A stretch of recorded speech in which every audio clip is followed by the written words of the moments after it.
तो मिशन 2017 में उत्तर प्रदेश के लिए आज का दिन बेहद अहम। विधानसभा के लिए आज पहले चरण में 73 सीटों पर वोट डाले जा रहे हैं। ये सीटें पश्चिमी उत्तर प्रदेश के 15 जिलों की है।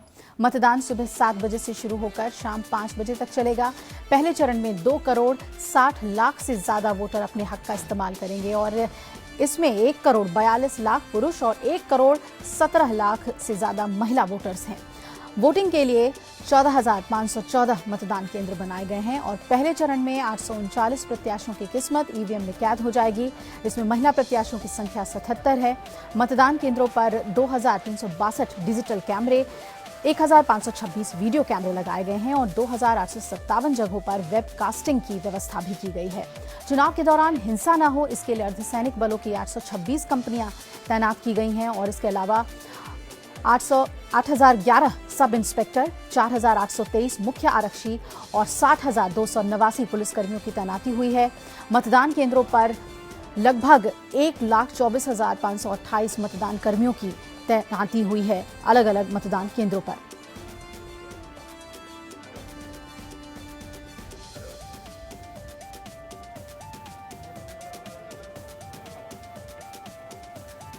तो ये तैयारी आज के पहले चरण के मतदान के लिए और उत्तर प्रदेश का पश्चिमी हिस्सा बेहद अहम।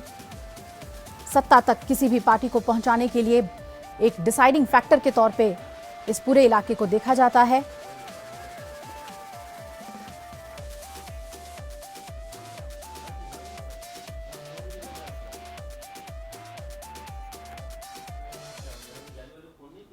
तो जैसा कि मतदान की प्रक्रिया शुरू हो गई है, आपको आइए तक कुछ तस्वीरें हम दिखाते हैं किस तरह से मतदान इस वक्त जारी है और जगह जगह पर मतदाता पहुंच रहे हैं अपने मताधिकार का इस्तेमाल करने के लिए। ये तस्वीरें फिरोजाबाद, गोवर्धन, नोएडा और अलीगढ़ की है, जहां पर मतदान के लिए लोग अब भारी संख्या में पहुंच रहे हैं।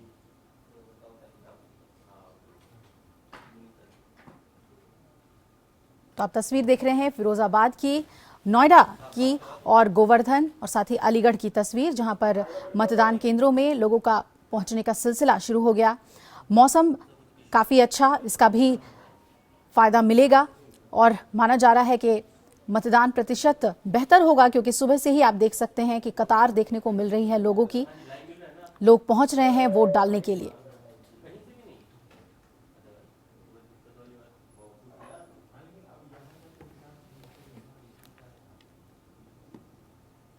और इस बार कई तरह की नई तैयारियां चुनाव आयोग ने की हैं मतदान के लिए और हर जगह व्यापक तैयारी चुनाव आयोग की देखने को मिल रही है।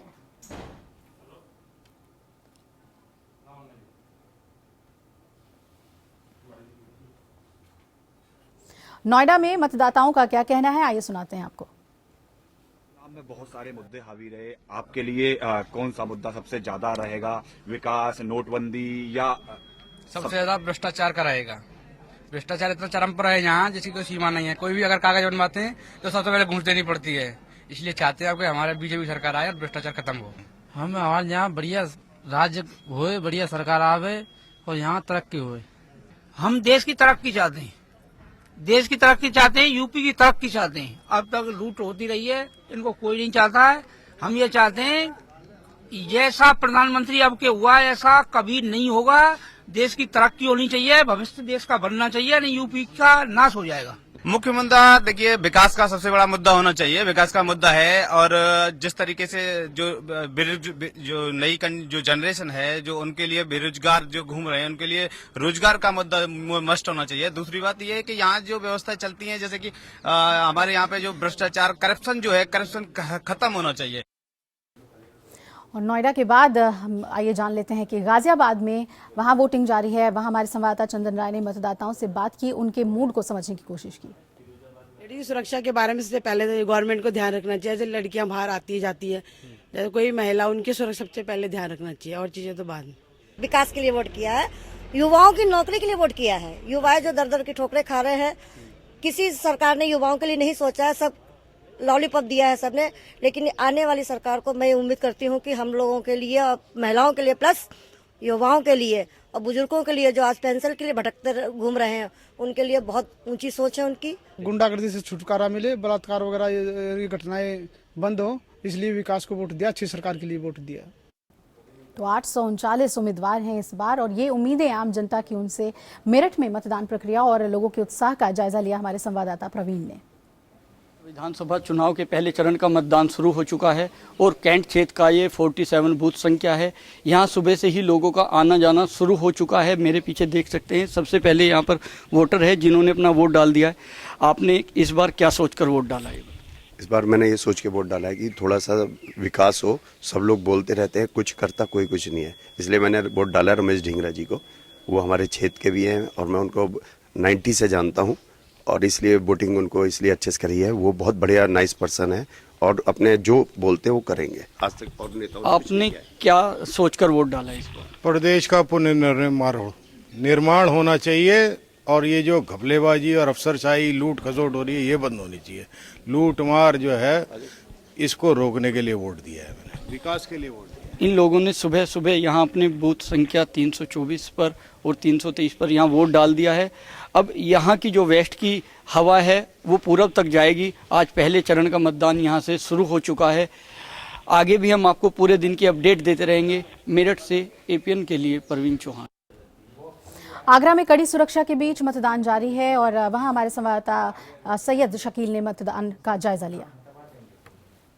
आगरा की 9 विधानसभा सीटों पर मतदान शुरू हो चुका है। इस समय हम खड़े हैं उत्तरी विधानसभा सीट के बूथ नंबर 60 पर। आप देख सकते हैं कि यहाँ सुबह से ही मतदाताओं की लंबी लाइनें लगना स्टार्ट हो गई हैं। सुरक्षा के कड़े इंतजामात हैं। मतदाता यहाँ अपने मत का प्रयोग करने के लिए आ चुके हैं। आगरा से एपीएन न्यूज के लिए सैयद शकील। तो यूपी में पहले चरण का मतदान शुरू हो चुका है। अलग अलग जगहों पर मतदान केंद्रों के आगे लोगों का जमावड़ा देखने को मिल रहा है। लोग अपनी बारी का इंतजार कर रहे हैं और लोकतंत्र के इस महापर्व में दिव्यांग और बुजुर्ग भी बढ़ चढ़कर हिस्सा ले रहे हैं। कई मतदान केंद्रों पर दिव्यांग और बुजुर्ग सुबह सुबह ही मतदान केंद्र पर वोटिंग के अपने मताधिकार का इस्तेमाल करने के लिए पहुंच गए। दिव्यांग का ये उत्साह उन लोगों के लिए भी सबक है जो मतदान को लेकर उदासीन होते हैं। एपीएन भी सभी लोगों से अपील करता है कि लोग आज अपने घरों से बाहर निकलें, मतदान केंद्रों पर पहुंचें और मतदान जरूर करें। सड़कें, बिजली, पानी सब ये सभी चाहिए। तो विकास जब आ गया इसमें तो सभी आ गए ना। विकास के लिए तो सभी कुछ चाहिए। बस तो जब होगा जब मोदी जी आएंगे। मोदी जी के लिए वोट है। हिंदू सभी लोग भाई मोदी को वोट देंगे। मोदी आएगा, उत्तर प्रदेश में भाजपा की सरकार बनेगी। मोदी आएगा तो विकास होगा। विकास चाहिए। अपने नाम बताइए। सर मेरा नाम मोहित जैन है और हमें सुरक्षा चाहिए अपनी बहन बेटियों की और इसी सुरक्षा कर सकती है इसी भाजपा सरकार और केवल बस। Thank you.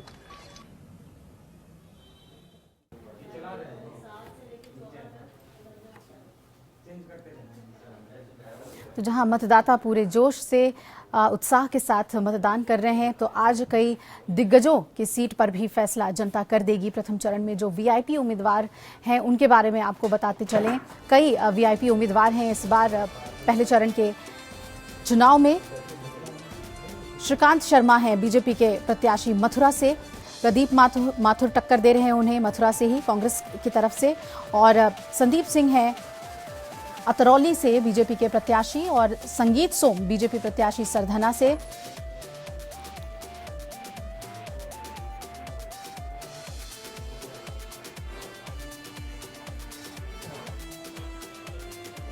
इसके अलावा सुरेश राणा हैं बीजेपी प्रत्याशी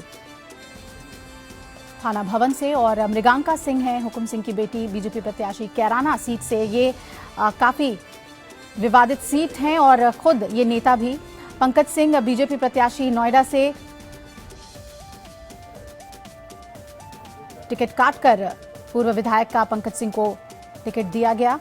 और लक्ष्मीकांत वाजपेयी सीनियर नेता हैं बीजेपी के उम्मीदवार और पूर्व प्रदेश अध्यक्ष उत्तर प्रदेश के मेरठ से दांव ठोक रहे हैं।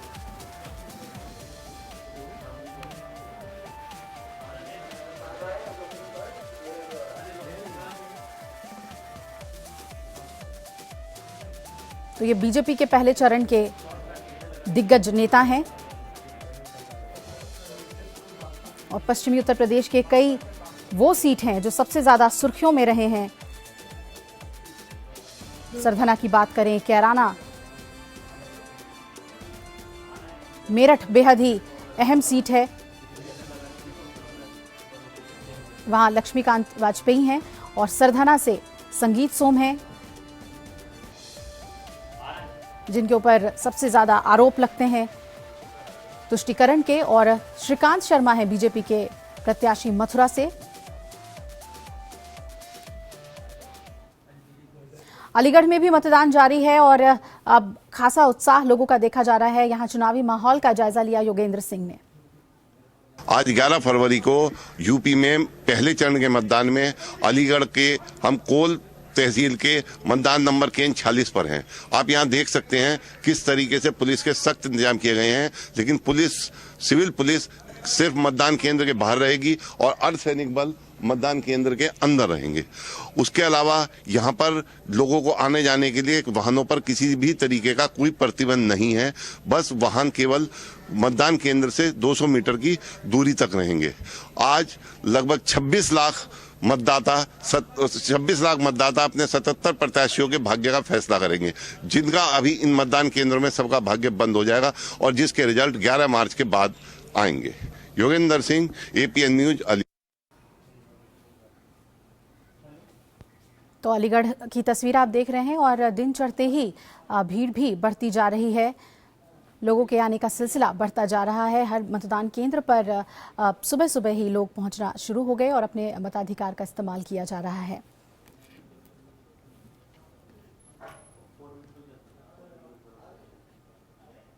हालांकि मुकाबला बेहद अहम है यहाँ पर,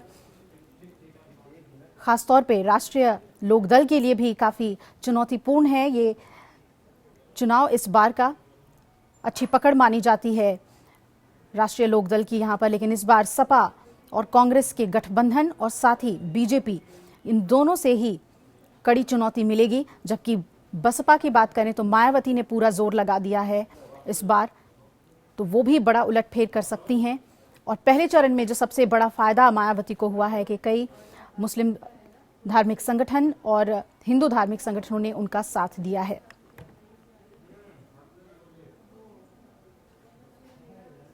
तो अजीत सिंह के लिए लोकदल के, राष्ट्रीय लोकदल के प्रमुख के लिए ये काफी अहमियत रखने वाला चुनाव है, क्योंकि उन्होंने किसी के साथ गठबंधन नहीं किया। किसी बड़ी पार्टी के साथ गठबंधन पार्टी ने नहीं किया, अपने बल पर चुनाव लड़ने का फैसला लिया। और आपको बता दें कि 2012 में 9 सीटें हासिल की थी चौधरी अजीत सिंह की पार्टी राष्ट्रीय लोकदल ने, और अब रालोद ने यहां से लगभग 59 प्रत्याशी अपने उतारे हैं। और अगर अच्छे नतीजे आते हैं, उनके हक में आते हैं, तो सियासी हनक उनकी बढ़ जाएगी, सत्ता में अहम रोल निभा सकते हैं चौधरी अजीत सिंह। लेकिन जिस तरह की टक्कर उन्हें मिल रही है बीजेपी की तरफ से या फिर सपा कांग्रेस गठबंधन और मायावती की पार्टी बसपा की ओर से, उससे बहुत आसान नहीं होगा चुनावी नैया को पार लगाना।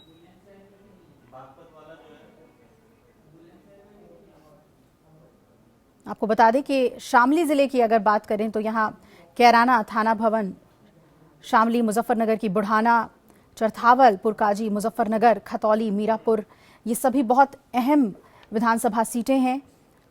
और इसके अलावा बागपत जिले की छपरौली, बड़ौत, मेरठ जिले की सिवाल खास, सरधना, हस्तिनापुर, किठौर, मेरठ कैंट, मेरठ साउथ, यहाँ पर हिंदू मतदाताओं का बोलबाला बताया जाता है। जबकि शामली जिले में अल्पसंख्यक वोटर्स बेहद ही निर्णायक भूमिका में होते हैं। गाजियाबाद की अगर हम बात कर लें, गाजियाबाद में भी मतदान जारी है।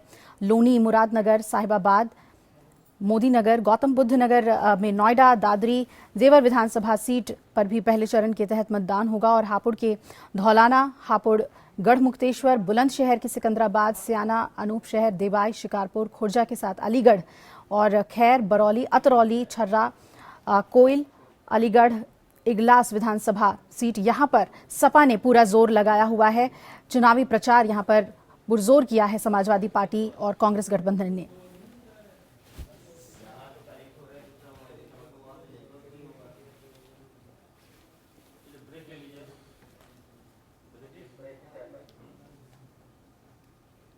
उत्तर प्रदेश में पहले चरण का मतदान जारी है और पश्चिमी उत्तर प्रदेश में खासतौर पर ज्यादातर सीटें हैं और 73 सीटों पर मतदान हो रहा है पहले चरण में, जिसमें 15 जिले हैं आपको बता दें। और व्यापक तैयारी चुनाव आयोग की तरफ से की गई है। तस्वीर आपको तड़के सुबह की ही हम दिखा रहे हैं। लोगों का आना शुरू हो गया था और जैसे जैसे वक्त बीत रहा है लोगों का हुजूम देखने को मिल रहा है मतदान केंद्रों पर और बुजुर्गों से लेकर दिव्यांगों सभी में मतदान को लेकर एक उत्साह देखने को मिल रहा है। और पहचान पत्र के साथ मतदाता वोटर स्लिप के साथ आप देख सकते हैं जो मतदान कर चुके हैं या इंतजार कर रहे हैं अपनी बारी का।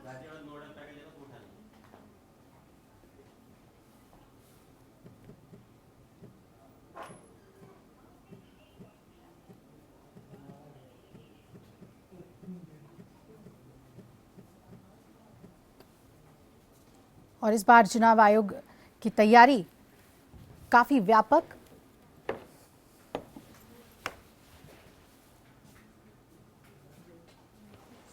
और अब बात दिल्ली से लगे हुए यूपी के गाजियाबाद और नोएडा का भी कर लेते हैं। यहाँ कभी राज्य का औद्योगिक केंद्र हुआ करता था और नोएडा यानी new Okhla industrial development authority को बसाया ही इसलिए गया था ताकि दिल्ली से लगे यूपी के इलाकों में औद्योगिक विकास हो सके। विकास तो हुआ लेकिन जमकर भ्रष्टाचार भी हुआ। क्या इस बारे में इस लोग सोचेंगे और इसे ही मुद्दा बनाकर इस बार वोट करेंगे? बहुत कम लोगों को मालूम होगा कि यूपी की सियासत के दो बड़े दिग्गज चौधरी चरण सिंह और चंद्रभानु गुप्त के बीच चल रही सियासी खींचतान का ही नतीजा था कि गाजियाबाद की खेती लायक अच्छी जमीन उद्योग लगाने के लिए दे दी गई। भ्रष्टाचार का अड्डा ज्यादा पुरानी बात नहीं है जब नोएडा गाजियाबाद जिले का हिस्सा हुआ करता था। 60 के दशक से ही नोएडा भ्रष्टाचार के लिहाज से बेहद उपजाऊ जमीन साबित हुआ है। इसकी वजह इसका दिल्ली के करीब होना और जमीन की अच्छी खासी तादाद होना था। नोएडा फिलहाल बीजेपी की सीट है। इस बार यहां से पंकज सिंह को टिकट दिया गया है। मौजूदा दौर में भी यहां के कई ऑफिसर्स पर भ्रष्टाचार के आरोप में कार्रवाई हुई है। 2 सीनियर IAS अफसर नीरा यादव और राजीव कुमार को भ्रष्टाचार के आरोप में जेल भी जाना पड़ा। हाल के दिनों में यादव सिंह की अगुवाई में चल रहे भ्रष्टाचार के बड़े रैकेट का खुलासा हुआ है। यादव सिंह का ये रैकेट बिल्डरों और कारोबारियों को गलत तरीके से जमीन और सुविधाएं बांटकर पैसा कमा रहा था। सभी दलों पर है भ्रष्टाचार की आंच। यही वजह है कि दिल्ली में सरकार चलाने वाले दलों ने नोएडा में हो रहे भ्रष्टाचार को मोहरा बनाकर कभी BSP तो कभी समाजवादी पार्टी से सियासी डील की है। यादव सिंह के खिलाफ जो इल्जाम लगे हैं उनकी आंच मुलायम सिंह के परिवार तक पहुंच चुकी है। जमीन के अवैध सौदों में मायावती के भाई आनंद कुमार का नाम भी आता रहा है। आज के चुनावी माहौल में कोई भी नेता इन मुद्दों पर बात नहीं करना चाहता। सबके सब अपने दाग छुपाने में लगे हुए हैं। नोएडा गाजियाबाद के बेतरतीब विकास और कानून व्यवस्था के मुद्दे चुनाव प्रचार के शोर में डूब चुके हैं। गाजियाबाद 5 विधानसभाओं को समेटे हुए है। साल 2011 के आंकड़ों के मुताबिक गाजियाबाद जिले की कुल आबादी 46,81,645 है। यहाँ की आबादी में पिछले एक दशक के दौरान 42.27% की बढ़ोतरी देखी गई।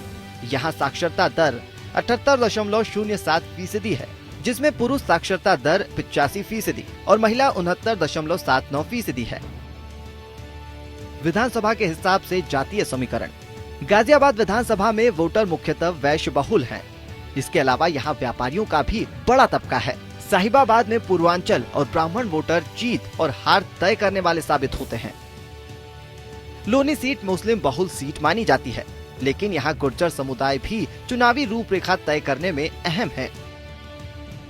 मुरादनगर विधानसभा में मुस्लिम ब्राह्मण और व्यापारी वर्ग चुनाव हार जीत के मायने तय करते हैं। हालांकि ब्राह्मण वोटर और प्रत्याशी का दबदबा यहाँ रहा है। मोदी नगर सीट की बात करें तो यहाँ त्यागी और जाट जनसंख्या सबसे ज्यादा है। अगर पिछले चुनावों की बात करें तो 2012 के चुनाव में गाजियाबाद सीट से BSP के सुरेश बंसल जीते थे। दूसरे नंबर पर बीजेपी के अतुल गर्ग रहे थे। बीएसपी ने फिर से पुराने प्रत्याशी सुरेश बंसल पर ही भरोसा जताया है। मोदी नगर से आरएलडी के सुदेश शर्मा जीते थे। यहाँ से बीएसपी के राजपाल सिंह दूसरे नंबर पर रहे थे। यहाँ से कांग्रेस 4 बार, बीजेपी 3 बार, बीएसपी 1 बार और आरएलडी 1 बार जीती है। समाजवादी पार्टी का यहाँ खाता भी नहीं खुला। मुरादनगर में 2012 में बीएसपी के वहाब चौधरी जीते थे। बीजेपी के राजपाल त्यागी दूसरे नंबर पर थे। इस सीट से कांग्रेस 4 बार, सपा और बीएसपी 1 बार जीते हैं। बीजेपी आज तक यहाँ जीत दर्ज नहीं कर सकी है। लोनी से बीएसपी के जाकिर अली विजेता थे। आरएलडी के मदन भैया दूसरे नंबर पर थे। ये सीट 2012 में ही बनी थी। साहिबाबाद से 2012 के चुनावों में यहाँ से बीएसपी के अमरपाल शर्मा जीते थे। दूसरे नंबर पर बीजेपी के सुनील कुमार शर्मा रहे थे। साहिबाबाद सीट से सबसे ज्यादा 6 बार कांग्रेस, 4 बार बीजेपी ने जीत दर्ज की है। वहीं बीएसपी ने 1 बार और सपा को कभी यहाँ जीत हासिल नहीं हुई। लोकसभा चुनाव के नतीजे 2014 लोकसभा चुनाव में यहाँ बीजेपी ने जीत दर्ज की थी। दलित मुस्लिम कार्ड के भरोसे यहाँ मायावती की बीएसपी जीतने का दम भर रही है। वहीं दूसरे नंबर पर रही बीजेपी भी इस बार कोई कसर नहीं छोड़ना चाहती। जाहिर है आखिर फैसला जनता ही करेगी। श्वेता कुमारी के साथ अनुराग सिंह, एपीएन। तो मतदान प्रक्रिया शुरू है और आइए कुछ तस्वीरें आपको दिखा देते हैं। इस वक्त ताज़ा जो हालात हैं, चुनाव प्रक्रिया लगातार जारी है। तस्वीरें आप देख रहे हैं फिरोजाबाद की, नोएडा की, बिसहड़ा की तस्वीर आप देख रहे हैं और फिर अलीगढ़ की। बिसहड़ा सीट बेहद अहम।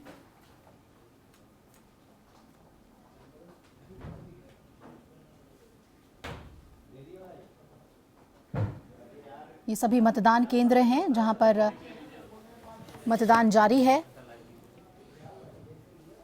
नोएडा के दादरी गांव का बिसहड़ा सुर्खियों में रहने वाला गांव, जहां सबसे विवादित मामला आया था और वो भी क्या इस बार के चुनाव में एक मामला रहेगा। गौहत्या के आरोप में अखलाक नाम के शख्स की पीट पीट कर हत्या हुई थी और उसके बाद यहां पर स्थिति बेहद संवेदनशील हो गई थी। और अब क्या यहां की जनता उन बातों को भी ख्याल में रखकर मतदान करेगी, ये अहम सवाल है। अलीगढ़ की तस्वीर आपको दिखा रहे हैं जहां पर बेहद ज्यादा टाइट सिक्योरिटी है। नोएडा में भी लोग लगातार पहुंच रहे हैं मतदान करने के लिए और फिरोजाबाद की तस्वीर भी हम आपको दिखा रहे हैं। समाजवादी पार्टी और कांग्रेस गठबंधन के साझा एजेंडे की घोषणा आज होगी। मुख्यमंत्री अखिलेश यादव और कांग्रेस उपाध्यक्ष राहुल गांधी आज लखनऊ में 10 बिंदुओं के साझा कार्यक्रम की घोषणा करेंगे और इसमें किसानों को लुभाने के वायदे के साथ सुरक्षा व्यवस्था, स्वावलंबन की दिशा में कुछ कदम साथ चलने की बात होगी। सूत्रों का कहना है कि अखिलेश यादव और राहुल गांधी के साझा एजेंडे में खासतौर पर किसानों के हितों की बात हो सकती है और कांग्रेस के चुनाव प्रबंधक प्रशांत किशोर द्वारा तैयार कार्यक्रम पर सपा की ओर से सहमति ले ली गई है। इसमें किसानों की कर्ज माफी और अल्पसंख्यकों के लिए लुभावने वादे हो सकते हैं। आपको बता दें दोनों पार्टियां अपना अपना घोषणा पत्र जारी कर चुकी है, लेकिन अब जो कॉमन मिनिमम प्रोग्राम होते हैं, साझा न्यूनतम कार्यक्रम के तहत राजनीतिक पार्टियां जब एक साथ काम करती हैं तो वो किन बिंदुओं पर काम करेंगी उसको लेकर आज घोषणा हो सकती है। अनामिका हमारे साथ जुड़ रही हैं इस खबर पे ज्यादा जानकारी के साथ। अनामिका, दोनों ही पार्टियों के घोषणा पत्र तो आ चुके हैं, लेकिन अब कॉमन क्या होगा? विकास की राह पर आखिर दोनों पार्टियां किन मसलों को एक साथ लेकर बढ़ेंगी, उस पर आज तस्वीर सामने आ जाएगी। देखिए अभिलाषा, सबसे पहले तो बताना चाहूँगी मैं आपको ये कि आज जो सीएमपी जारी की जा रही है, कॉमन मिनिमम प्रोग्राम जारी किया जा रहा है, ये गठबंधन की शर्तों के आधार पर ही होता है और ये नियम के तहत होता है कि अगर दो दल गठबंधन कर रहे होते हैं तो वो चुनाव से पहले अपने साझा एजेंडे जो है वो जनता के सामने पेश करते हैं। हालांकि इस बार समाजवादी पार्टी ने घोषणा पत्र पहले जारी कर दिया था, कांग्रेस ने उसके बाद किया और अब दोनों अपने अपने घोषणा पत्र में से 10 साझा एजेंडे जनता के सामने पेश करेंगे।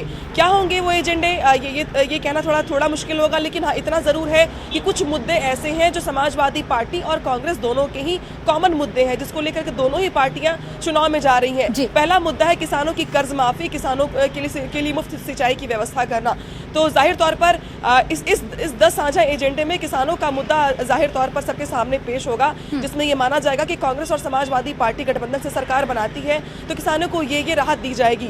दूसरा, महिलाओं के लिए और लड़कियों के लिए, चूंकि समाजवादी पार्टी की ओर से स्मार्टफोन का वादा किया गया है, कांग्रेस की ओर से मुफ्त शिक्षा का वादा किया गया है, तो नौजवानों को लुभाने के लिए, खासतौर पे स्टूडेंट फॉर्म को लुभाने के लिए दोनों की ओर से एक वादा जरूर किया जाएगा। इसके अलावा मुसलमानों को लेकर के, चूंकि समाजवादी पार्टी का कांग्रेस से गठबंधन की सबसे बड़ी वजह ही मुस्लिम वोटों का ध्रुवीकरण है, तो जाहिर तौर पर यहाँ पे मुसलमान समाजवादी पार्टी के और कांग्रेस के साझा एजेंडे में जरूर शामिल होंगे। और आज जो एजेंडा पेश किया जाएगा कॉमन मिनिमम प्रोग्राम है, उसमें मुसलमानों के लिए, अल्पसंख्यकों के लिए जो योजनाएं चल रही हैं उसको लेकर के यहाँ पे मजबूत बात कही जाएगी। और एक तरह से अगर देखा जाए बिलाशा, तो पिछले दिनों जिस तरह से उलेमा काउंसिल से लेकर के कई मौलानाओं ने बसपा को समर्थन देने का ऐलान किया है, इसमें समाजवादी पार्टी कांग्रेस की बेचैनी भी बढ़ी है। और यहाँ पे इस बात का जिक्र जरूर होगा और इस मुद्दे को जरूर शामिल किया जाएगा। इसके अलावा महिलाओं को लेकर के कोशिश यही की जाएगी कि कांग्रेस और समाजवादी पार्टी अपने कॉमन मिनिमम प्रोग्राम में 10 खास बिंदुओं को शामिल करने का प्रयास करे, जो दोनों के कॉमन मुद्दे हों, और जिस 10 मुद्दों के आधार पे जनता के बीच में ये संदेश जाए कि गठबंधन भले ही दो दलों के बीच में हो रहा हो, लेकिन विकास का वादा एक ही है और एक ही विकास के वादे पे दोनों पार्टियां 5 साल काम करेंगी अगर सरकार बनती है तो। जी बिल्कुल अनामिका, और थोड़ा टाइमिंग को लेकर भी आपसे हम चर्चा चाहेंगे कि आज पहले चरण का मतदान है और ऐसे समय में अपना सीएमपी लेकर आ रहे हैं, एक इम्पैक्ट पड़ सकता है उसका भी? बिल्कुल, देखिए सीधे तौर पे इसका असर पड़ेगा। आज फर्स्ट फेज की वोटिंग हो रही है पश्चिमी उत्तर प्रदेश में, और दूसरी ओर उत्तर प्रदेश की राजधानी लखनऊ में मुख्यमंत्री अखिलेश यादव और राहुल गांधी साझा प्रेस कॉन्फ्रेंस करने वाले हैं। हालांकि इस प्रेस कॉन्फ्रेंस के बाद दोनों की अलग अलग रैलियां और कार्यक्रम लगे हुए हैं, लेकिन प्रेस कॉन्फ्रेंस पे विरोधी पार्टियों की भी नजर बनी हुई है, क्योंकि समाजवादी पार्टी का घोषणा पत्र जारी हो चुका है। और समाजवादी पार्टी के घोषणा पत्र जारी करने के बाद जो बीजेपी की ओर से घोषणा पत्र जारी किया गया, उसमें बहुत सारी बातें हमने देखा कि उसमें उसको एक्सेप्ट किया गया था, शामिल किया गया था, फिर चाहे वो डायल 100 की बात हो, फिर चाहे वो लैपटॉप की बात हो। आज भी बीजेपी की नज़र या बीएसपी की नज़र, दोनों की नज़रें गठबंधन के इस कॉमन मिनिमम प्रोग्राम पर होंगी कि आज दोनों की ओर से ही कॉमन एजेंडे क्या क्या पेश किए जाते हैं। और चूंकि वोटिंग की अगर बात की जाए तो 10 बजे तक टाइमिंग अगर आप देखिए अभिलाषा, तो ये बहुत ही दिलचस्प है। 9:15 बजे प्रेस कॉन्फ्रेंस का टाइम रखा गया है। पिछली बार जो अगर प्रेस कॉन्फ्रेंस हुई थी अखिलेश यादव और राहुल गांधी की, वो दोपहर बाद रखी गई थी, लेकिन इस बार चूंकि फर्स्ट फेज की वोटिंग हो रही है, सुबह 9 बजे ही प्रेस कॉन्फ्रेंस रखी गई है ताज में। और यहाँ पे मैं मौजूद भी, मैं दिखाना चाहूंगी आपको कि आज ओपन एरिया में प्रेस कॉन्फ्रेंस रखा गया है और कुछ ही देर के बाद प्रेस कॉन्फ्रेंस शुरू हो जाएगी और उसमें अखिलेश यादव और राहुल गांधी अपने 10 साझा एजेंडे पेश करेंगे। हाँ, इतना जरूर है अभिलाषा कि प्रयास अखिलेश यादव का यही है कि जल्दी से जल्दी जो साझा प्रोग्राम है उसको जारी कर दिया जाए, ताकि फर्स्ट फेज की जो वोटिंग है, जो पब्लिक वोट देने जा रही है, जो जनता वोट देने जा रही है, कम से कम वो सुन ले, समझ ले, देख ले, उसके बाद फैसला ले कि वो किसके साथ जाना चाहती है। तो जाहिर तौर पर इसका असर तो पड़ेगा। जी बिल्कुल अनामिका, और आप बने रहिएगा हमारे साथ। जिस तरह से आपने बताया कि इसका पूरी तरह से असर भी पड़ेगा फर्स्ट फेज ऑफ इलेक्शन में, वो कांग्रेस और सपा के कितने हक में जाता है ये बेहद अहम होगा। लेकिन सीएमपी के बारे में आपने विस्तार से हमें जानकारी दी कि किसानों, नौजवानों और महिलाओं के लिए कुछ खास हो सकता है। कांग्रेस और समाजवादी पार्टी एक एजेंडे के तहत, गठबंधन के तहत क्या विकास कार्य करेगी, उसे लेकर घोषणा आज कर सकती है और 10 बिंदुओं पर ये साझा एजेंडा होगा।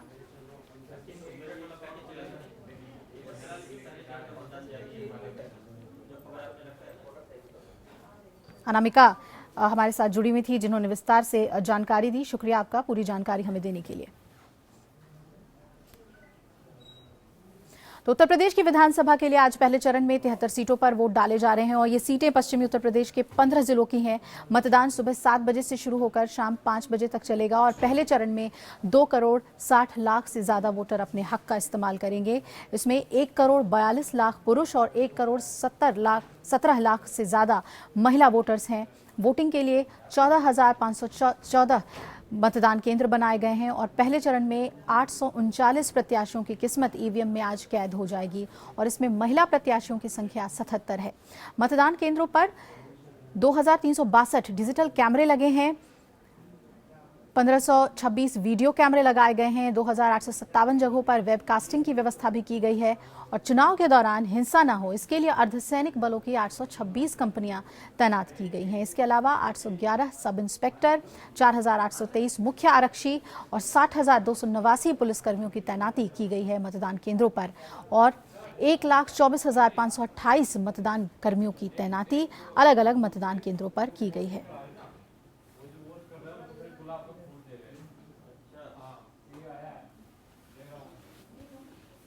तो मेरठ उत्तर प्रदेश का एक बड़ा जिला है। यहाँ विधानसभा की कुल 7 सीटें हैं और इस जिले की 2 सीटें सरधना और मेरठ शहर पर बीजेपी की प्रतिष्ठा दांव पर लगी हुई है। मेरठ शहर सीट से जहां बीजेपी के बड़े नेता लक्ष्मीकांत वाजपेयी हैं, तो वहीं सरधना से संगीत सोम।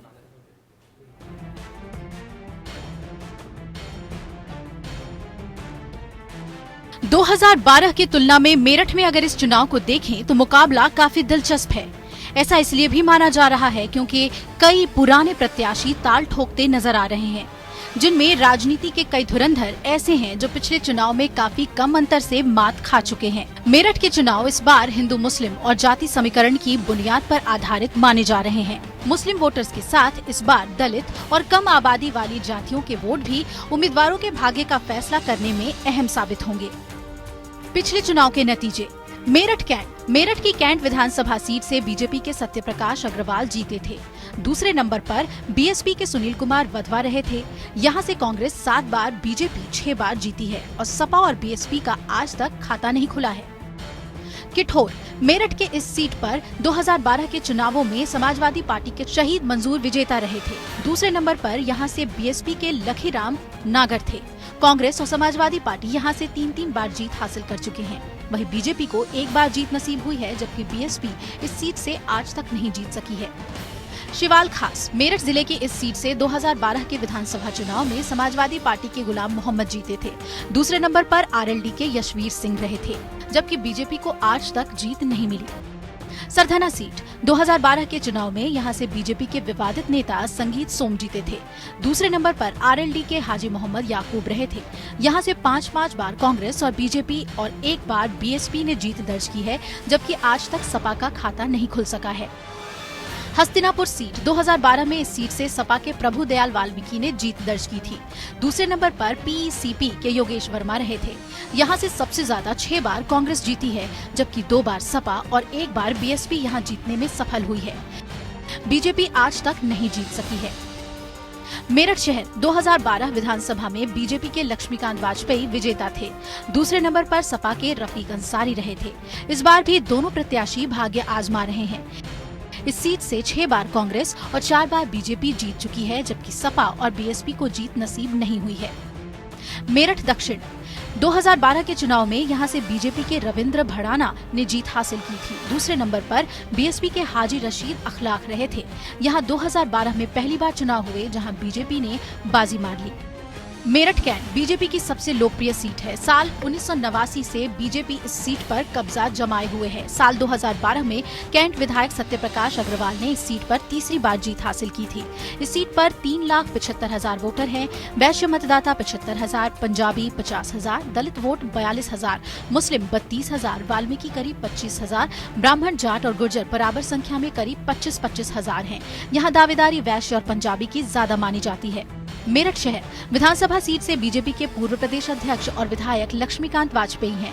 इस सीट पर वैश्य करीब 50,000, ब्राह्मण 32,000, दलित वोटर 25,000, जबकि जाट, पंजाबी, गुर्जर बाकी जातियों की भूमिका देखने वाली होगी।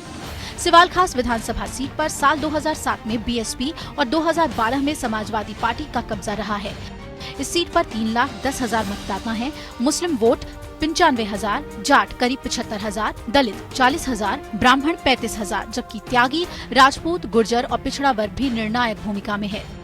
किठौर विधानसभा सीट कैबिनेट मंत्री शाहिद मंसूर का गढ़ माना जाता है। इस सीट पर गुर्जर मुस्लिम बहुल संख्या में है। इस सीट पर करीब 3,40,000 मतदाता हैं। उसमें मुस्लिम 1,20,000, गुर्जर 50,000, त्यागी 30,000, ठाकुर 27,000।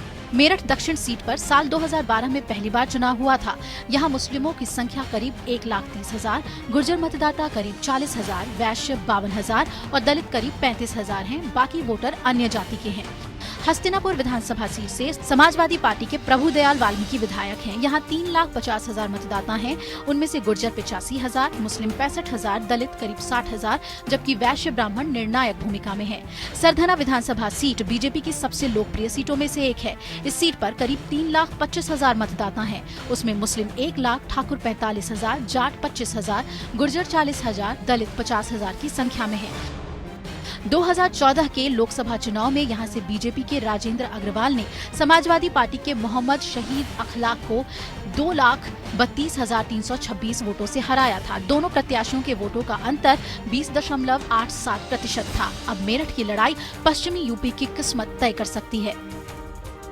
दिल्ली से अनुराग के साथ ब्यूरो रिपोर्ट, APN।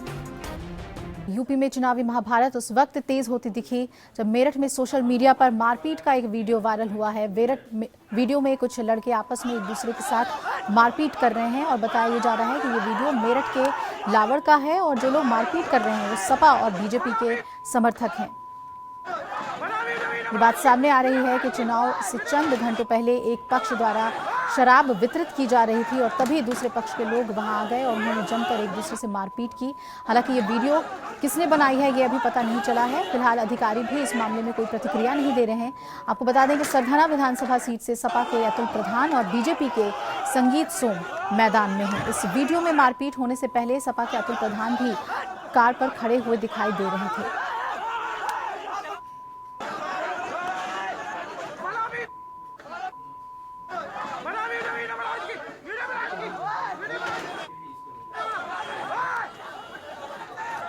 सपा और बीजेपी के कार्यकर्ता भिड़े हैं मतदान से पहले और शराब बांटे जाने को लेकर ये विवाद हुआ है। प्रवीण जुड़ रहे हैं हमारे साथ ज्यादा जानकारी के साथ।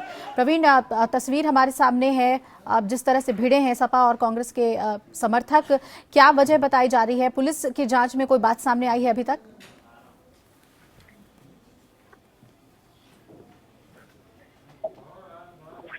प्रवीण, आप तक आवाज पहुंच रही है? तस्वीर हम आपको लगातार दिखा रहे हैं किस तरह से सपा और बीजेपी के समर्थक आपस में उलझे हैं, भिड़े हैं, जमकर मारपीट हुई है। प्रवीण, आपसे जानना चाहेंगे पुलिस की जांच में क्या बात सामने आई है, क्यों ये लड़ाई हुई ठीक मतदान से पहले? जी, सबसे पहली बात तो ये है कि ये बसपा और जो भारतीय जनता पार्टी के समर्थक हैं वो आपस में भिड़े हैं और जो हमारे सूत्र हैं वो ये बता रहे हैं कि ये शराब वितरण को लेकर ये हंगामा हुआ है। और आप देख सकते हैं, हमारे जो दर्शक हैं वो साफ साफ देख सकते हैं कि जो सपा के प्रत्याशी हैं वहां पर अतुल प्रधान किस तरह से गाड़ी पर खड़े होकर वहां तालियां बजा रहे हैं, हंगामा करा रहे हैं। ये इस तरह की यहाँ सरधना विधानसभा क्षेत्र में जो इस तरह की साफ साफ एक प्रत्याशी इस तरह की गुंडे कर रहे हैं, तो इससे साफ होता है कि आखिर ये क्या दिखाना चाहते हैं, किस तरह का ये समाज बनाना चाहते हैं और किस तरह का इनको वोटर चाहिए या कौन इनके समर्थक है, ये एक सवाल है। दूसरी बात रही कि प्रशासन ने सबसे पहले वादे किए थे, दावे किए थे कि सब जगह पूरी तरह से जो व्यवस्थाएं हैं पुलिस प्रशासन की और जो तमाम टीमें हैं वो लगा दी गई हैं। आखिर वो जब ये कहीं लगभग 1 घंटे तक हंगामा होता रहा तो आखिर वो टीमें कहाँ हैं, वो पुलिस कहाँ है, वो फोर्स कहाँ है जो चुनाव के दौरान मंगाई गई थी और जो कि संवेदनशील और अति संवेदनशील में कई सेक्टरों में इस शहर को बांटा गया था। और सरधना तो पहले से ही जो पूरी कॉन्स्टिट्यूएंसी है वो पूरी तरह से अति संवेदनशील में आती है। वहां क्योंकि इससे पहले खेड़ा पंचायत के दौरान एक हंगामा हुआ था, संगीत सोम के जो प्रत्याशी थे उस दौरान वो हंगामा होता है, इसलिए वो सीट तो सबसे ज्यादा शहर में अति संवेदनशील में आती है। लेकिन इस तरह से ये हंगामा होना, एक सपा प्रत्याशी गाड़ी के ऊपर खड़े होकर अपने जो कार्यकर्ता हैं या जो उनके वोटर हैं किस तरह से उकसा रहे हैं, किस तरह से हंगामा करा रहे हैं, ये बात बिल्कुल साफ जाहिर है कि कहीं ना कहीं ये इसमें कहीं ना कहीं दबाव है। और प्रशासन ने आखिर क्या कार्रवाई की है इस पे भी अभी तक कोई भी बोलने के लिए सुबह से तैयार नहीं है। जी बिल्कुल। और मॉडल कोड ऑफ कंडक्ट पर इतनी सख्ती से कार्रवाई की जाती है और शराब आखिर कैसे बांटा जा रहा था, ये भी एक अहम सवाल है। प्रवीण, जो तमाम बातें आपने कही है, आप ये जानना चाहेंगे आपसे कि सपा और बीजेपी के बीच यहाँ पर कड़ी टक्कर बताई जा रही है, किस तरह से देखें? क्या इन दोनों की तरफ से कोई प्रतिक्रिया इस मामले में, क्योंकि आरोप प्रत्यारोप लग रहे हैं, पुलिस के पास क्या कुछ जानकारी आई है? अभी जब हमारी दोनों प्रत्याशियों से बात करने की हमने कोशिश की है तो एक प्रत्याशी ने तो हमारा फोन ही नहीं उठाया, तो दूसरे प्रत्याशी हैं उनके समर्थक ने फोन उठाया है। हालांकि वो विधायक का ही नंबर है, जो प्रत्याशी हैं सपा के, उनके समर्थक ने फोन उठाया। जब हमने उनसे बात की तो उन्होंने साफ साफ दूसरे अपने जो विपक्षी लोग हैं उन पर आरोप लगाया कि उन लोगों ने उनके ऑफिस में आकर हंगामा किया, तोड़फोड़ की और इस तरह के आरोप प्रत्यारोप लग रहे हैं। लेकिन इसमें सबसे बड़ा सवाल बार बार यही खड़ा होता है कि अगर हंगामा हुआ, एक प्रत्याशी है, क्योंकि सपा एक बड़ी पार्टी है और भारतीय जनता पार्टी भी एक बड़ी पार्टी है, उस तरह के जो बड़े प्रत्याशी हैं, क्योंकि अपने आप में दोनों ही दिग्गज कहलाए जाते हैं, और अगर उनके समर्थक आपस में भिड़ गए तो उनका काम होना चाहिए, तो उन्हें समझाना चाहिए था इस चीज को, क्योंकि लोकतंत्र का एक इतिहास रचने जा रहा है। वेस्ट यूपी से इसकी शुरुआत होने जा रही है। आज चुनाव का दिन है। इस तरह से पहले हंगामे कराना, या तो सिर्फ वो लोग चाहते हैं कि दबंगे के बल पर वे सत्ता की कुर्सी हासिल कर दे, या फिर उनका मानना ये है कि शायद लोकतंत्र में उनका विश्वास ही नहीं है। इस तरह से दोनों की जांच में क्या निकलता है ये तो प्रशासन तय करेगा, शासन तय करेगा। लेकिन बार बार इस तरह की ये जो बात आ रही है कि इस तरह से एक सपा प्रत्याशी गाड़ी के ऊपर खड़े होकर वहां लोगों के साथ मारपीट करवा रहा है और एक दूसरे के साथ लाठी डंडे चल रहे हैं, ये तो वाकई एक लोकतंत्र का पूरी तरह से हनन कहा जाएगा। चलिए प्रवीण, बहुत बहुत शुक्रिया आपका पूरी जानकारी के लिए। लौटेंगे आपके पास इस मामले में ताजा अपडेट भी जानने के लिए। सोशल मीडिया पर यह वीडियो पूरी तरह से वायरल हो रहा है और सवाल ये कि जब सुरक्षा व्यवस्था थी तब कैसे समर्थक आपस में भिड़ गए। लाठी डंडों से जमकर मारपीट हुई है दो पक्षों में, सपा समर्थक और बीजेपी समर्थक में। हालांकि फिलहाल कोई प्रतिक्रिया नहीं आ रही है दोनों प्रत्याशियों की तरफ से, लेकिन पुलिस इस मामले में जांच में जुट गई है। और इधर मुख्यमंत्री अखिलेश यादव की ताबड़तोड़ रैलियां जारी हैं। अखिलेश यादव आज कुल 7 चुनावी जनसभाओं को संबोधित करेंगे। आज प्रचार की शुरुआत मुरादाबाद से करेंगे और यहां 3 रैलियों को संबोधित करेंगे। मुख्यमंत्री मुरादाबाद के कांठ से सपा प्रत्याशी अनिसुर रहमान, बिलासी से प्रत्याशी फहीम इरफान और कुंदरकी क्षेत्र से सपा प्रत्याशी मोहम्मद रिजवान के पक्ष में प्रचार करेंगे। अखिलेश यादव आज रामपुर में 3 और बरेली में भी एक जनसभा को संबोधित करेंगे। दूसरे चरण के चुनाव प्रचार के लिए अखिलेश यादव ने अभी पूरा जोर लगाया हुआ है। तो समाजवादी पार्टी के संरक्षक मुलायम सिंह यादव भी आज से चुनाव प्रचार की शुरुआत करने वाले हैं और आज इटावा में भरथना विधानसभा के ताखा में एक चुनावी रैली को संबोधित कर सपा कांग्रेस गठबंधन के पक्ष में प्रचार की शुरुआत करेंगे। जाहिर है कि कभी हां कभी ना के बाद आखिर मुलायम सिंह यादव सपा कांग्रेस गठबंधन के प्रचार के लिए तैयार हो गए हैं। पार्टी के लिए ये बड़ी राहत की बात आज ताखा की रैली में मुलायम के भाषण पर सभी की निगाहें होंगी कि वो प्रचार के दौरान क्या बोलते हैं। आपको बता दें कि मुलायम सिंह यादव 13 फरवरी को जसवंत नगर में चुनावी जनसभा करेंगे और जसवंत नगर में शिवपाल सिंह यादव चुनाव लड़ रहे हैं। वहीं 14 फरवरी को मुलायम लखनऊ कैंट विधानसभा सीट से सपा उम्मीदवार और अपनी छोटी बहू अपर्णा यादव के समर्थन में चुनावी जनसभा करेंगे।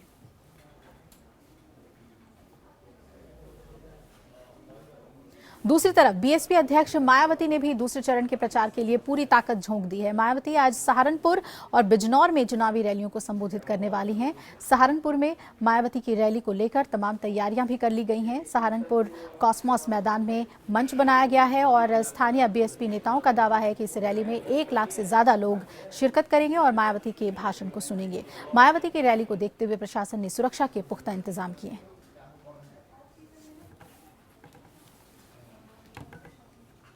प्रधानमंत्री नरेंद्र मोदी ने भी दूसरे चरण के चुनाव प्रचार के लिए कमर कस ली है। आज पीएम मोदी बदायूं में चुनावी रैली को संबोधित करेंगे। कल मोदी ने बिजनौर में चुनावी जनसभा को संबोधित किया था। बदायूं में मोदी की रैली को लेकर तमाम तैयारियां हो गई हैं और बदायूं के बाद पीएम मोदी उत्तराखंड का रुख करेंगे और रुद्रपुर में चुनावी जनसभा को संबोधित करेंगे। पीएम मोदी 12 फरवरी को भी उत्तराखंड के पिथौरागढ़ और श्रीनगर गढ़वाल में चुनावी रैली करने वाले हैं। यूपी में दूसरे चरण के लिए और उत्तराखंड में 15 फरवरी को मतदान होना है। खड़ा हुआ है।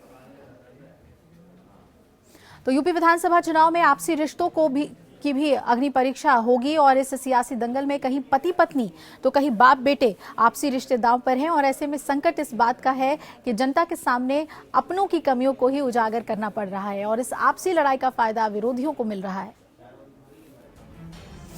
यूपी में चुनावी घमासान में निजी रिश्ते दांव पर लग गए हैं। कहीं पति पत्नी तो कहीं बाप बेटे आमने सामने हैं। आपसी रिश्तों को भी अग्नि परीक्षा से गुजरना पड़ रहा है। रायबरेली की बचनावा विधानसभा सीट से टिकट न मिलने से बागी हुए समाजवादी पार्टी के विधायक रामलाल अकेला आरएलडी से चुनावी मैदान में ताल ठोक रहे हैं।